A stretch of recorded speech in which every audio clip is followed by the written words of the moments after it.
ሰላም እንዲስቆያችሁ አዳዲስ የስፖርታዊ መረጃዎች ደርሰውናል። እሱን ነግራችኋለሁ። ትኩረት የሳበው የጃፓን ተጫዋች ጉዳይ አንዱ መረጃችን፣ እንደዚሁም ብራዚላውያን ልጃቸውን በኔማር ስም እየሰየሙ ነው የሚገኙት። ወደ ዓለም ዋንጫ በመመለሱ እጅግ ደስተኛ መሆናቸውን ገልጸዋል። ተጋጣሚ ምረጥ ብባል ብራዚልን እመርጣለሁ ብሏል። የጃፓን ብሔራዊ ቡድን አማካኝ ሪትሶ ዳአን ስለሱም መረጃ አለ። እንደዚሁም ሪኮ ሊዊስ ውድድር አዘጋጅቷል የተባለው ሪኮ ሊዊስ ያዘጋጀው ውድድር ደግሞ የማንቸስተር ሲቲው ተጫዋች ሪኮ ሊዊስ የእርዳታ ገንዘብ ለማሰባሰብ የእግር ኳስ ውድድር ማዘጋጀቱ ታውቋል። ለምንድን ነው ምን ነገራችሁ? እንደዚሁም የዓለም ዋንጫ ዋጋውን አጥቶ ገንዘብ ሆኗል ነው የተባለው። የጋና ብሔራዊ ቡድን አሰልጣኝ ካርሎሲ ኪሮጂ ናቸው የዓለም ዋንጫ እንግዲህ ተሳታፊ ሀገራት ቁጥር መጨመሩን ተችተዋል ነው የተባለው። እንደዚሁም ትኩረት የሳበው የጃፓን ጉዳይ በመቀጠልም እንደዚሁ የ9 የአፍሪካ ሀገራት ከምድብ ማለፋቸውን ከቁጥር ያለፉ ትርጉም አለው። ይህ ትልቅ መልእክት ነው ሲል ዲዲየር ድሮግባ ነው ይህንን የገለጸው ማለት ነው። የአርሰናል የጉምሬስ ላይ ስላለው ፍላጎት እንደዚሁ ዝርዝር መረጃዎች ደርሰውናል።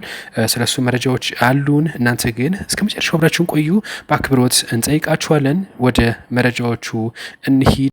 የመጀመሪያው መረጃችን የምነው ትኩረት የሳበው የጃፓኑ ተጫዋች ድርጊት ነው። በጉዳት ከዓለም ዋንጫ ከተሰናበተ በኋላ ወይም ደግሞ በዓለም ዋንጫ እንደማይቀጥል ካወቀ በኋላ ብዙዎችን የሚያነጋግር ድርጊት እያደረገ ነው የሚገኘው። ኳሶችን በመሰብሰብ እንደዚሁም ድርሻውን እየሰጠ ነው የሚገኘው። ሚናሚኖ ነው ጉዳት እያጋጠመው። ሚናሚኖና እንደዚሁም ደግሞ ዮቪዳ መልበሻ ቤቱን እንደሚያዘጋጁ እና እንደዚሁም በልምድ ወቅት ኳስ እንደሚያሰባስቡና መገልገያ ቁሳቁስ እንደሚሸክፉ መነገሩ ብዙዎችን አነጋግሯል። ያው ትኩረት ስቧል። ብዙዎችን በጉዳት ምክንያት ከዓለም ዋንጫ ውጪ ቢሆንም ነገር ግን ኳስ በመሰብሰብ እነሱን በማገዝ ላይ መሆኑ ታውቋል። ሌላው እንግዲህ ብዙዎችን እየነጋገረ የሚገኘው የብራዚሉ ኔማር ነው። ኔማር ከዓመታት በኋላ ወደ ብሔራዊ ቡድን መመለሱን በብራዚላውያን ዘንድ ትልቅ ደስታን ፈጥሯል የተባለው ካርሎ አንቸሎኒ ኔማርን ለዓለም ዋንጫ ከጠሩ በኋላ ብቻ ብራዚል 5 ህጻናት በኔማር ስም ተሰይመዋል የተባለው ውልቅ እንደተጸረ ማለት ነው።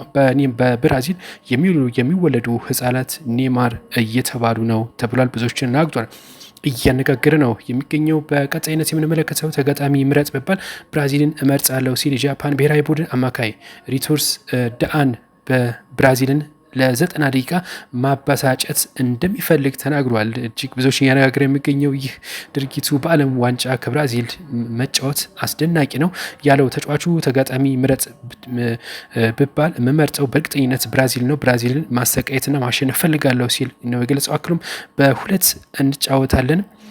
በሁለቱ እንጫወታለን እነሱ ለ90 ደቂቃ ማበሳጨት እፈልጋለሁ። ምን አይነት የሚያናድድ ቡድን ነው እስከሚሉ ድረስ ብሏል። እንግዲህ ብዙዎችን እያነጋገረ የሚገኘው የጃፓን ብሔራዊ ቡድን አማካይ ሪትሱ ዳአን ነው። እንግዲህ እናንተ በዚህ ጉዳይ ምን አሰባላችሁ? ሀሳብ ሴት አስቀምጡልን።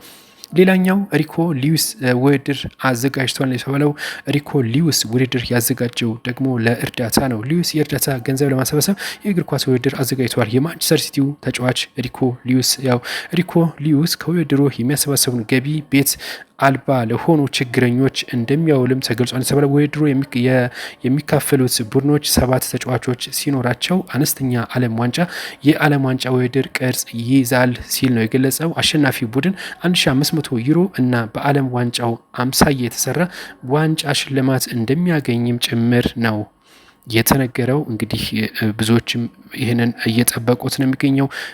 ሌላኛው መረጃችን የሚሆነው ደግሞ 9 የአፍሪካ ሀገራት ከምድብ ማለፋቸውን ቁጥር ብቻ አይደለም ትርጉም አለው ሲል ዲዶ ድሮግባ ነው ይህንን የገለጸ። የአፍሪካ ዋንጫ በአፍሪካ በዓለም ዋንጫ ትልቅ ተጽዕኖ መፍጠሯን የሚያሳይ ነው ሲል የገለጸው። በዘንድሮ አፍሪካ ዋንጫ እንደሚታወቀው 9 አፍሪካውያን ገብተዋል። ኬፕ ቨርዲ ታሪክ በተለይ እጅግ አስደናቂ ነው የተባለው። እንግዲህ ኬፕ ቨርዲ ብዙዎች የተነጋገሩባት ነው የሚገኘው። ዲዶ ድሮግባም እንደዚሁ ይህንን አልሸሸገም ተናግሯል። አርሰናል ጉመሬዝን ላይ ላለው ፍላጎት ዝርዝር መረጃ ይፋ አድርጓል። በብሩኖ ባለፈው